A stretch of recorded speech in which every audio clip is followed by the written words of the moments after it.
Oke guys ya, bertemu lagi di channel kita Rizky Canda Manual. Di kali ini kita buat video mengenai tanaman serai. Kalau kita lihat serai kita kayaknya di sini lah yang paling banyak. Yang sebelah sana di bawah sama di depan kayaknya ada, cuman nggak terlalu banyak. Di sini yang banyak 1, 2, 3, 4, 5, 6, 7 sana tuh.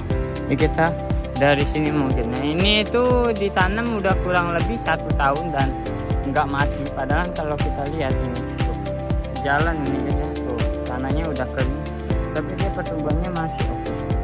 Kalau di kota-kota mungkin ini tanaman yang berguna karena buat bumbu racikan masakan ya. Kalau di kampung ini tanaman nggak berguna guys. Kenapa gua bilang gitu ya, karena memang kalau tanaman serai sini itu nggak laku karena orang juga banyak juga yang nanam, jadi kalau dijual di sini itu lagi-lagi nggak laku. Jadi kalau di kota mau nanam ini, gua pernah ngeliat di Kota Baru Ujung di Pontianak itu khususnya, itu orang nanam serai banyak banget, sekali panen tuh nyampe 7-8 karung. Nggak tahu gimana kayaknya kayaknya buat orang jual ke pasar-pasar gitu, contohnya kayak pasar terbesar di Pontianak, Flamboyan. Nggak tahu kita jual mereka jualnya gimana, pakai kilo atau pakai batang, kita nggak tahu. Yang jelas mereka sekali manen tuh 5-6 karung gitu. 5-6 karung berarti satu karung ya oke lah 40 kilo atau 50 kilo. Berarti kalau dikali berapa gitu ya, banyak juga ya penghasilan dari serai. Serai ini yang dikonsumsi itu bukan daunnya dan bukan apanya ya, kalau orang awam orang tahu lah. Yang jelas sih batang dari serai ini nyampe sini, jadi baunya juga nih untuk wangi banget guys serai ya. Serai ini buat masak apa sih kurang tahu lah ya, karena kita laki-laki jadi jarang masak.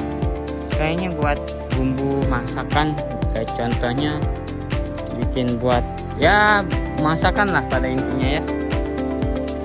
Nah ini juga ada serai ini, satu dua serainya guys ya. Jadi bukan cuma di situ aja, di sini juga ada ya, banyak.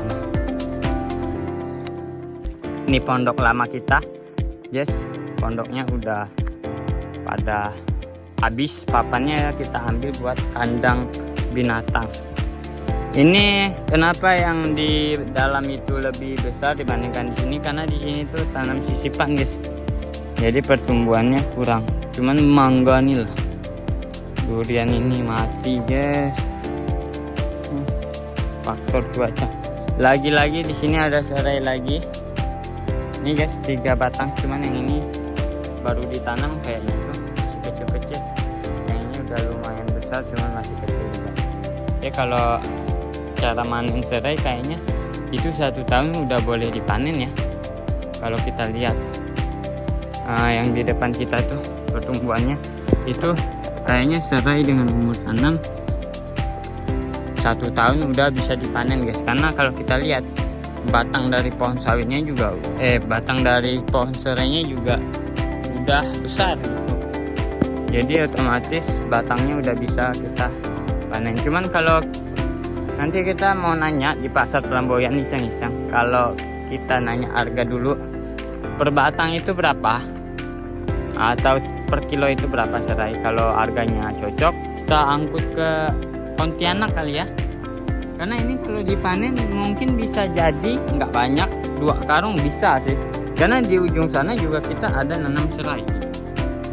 Oh, ini nggak tahu ini siapa yang ngambilnya. Yang jelas ya tanaman serai itu nggak terlalu gimana-gimana ya di sini, jadi nggak worth it gitu. Nanam serai di pinggir jalan, jadi ini itu jalan buat orang ngelangsir kayu, orang kerja kayu di dalam sana guys. Dulu ini alet banget guys ya, alet dulu, atau alet tuh bahasa kita semak. Ini jadi sering dilewat orang, nyampe nggak hidup rumput di sini saking sering dilewat orang, parah kan. Oke, gini aja lah tentang video kita ya. See you next video, karena kita bakal mau buat video tentang sawit lagi dengan umur tanam 2 tahun. Kita lihat perkembangannya bagaimana, kayak nanti kita bakal keliling dari ujung ke ujungnya. Oke, see you next video.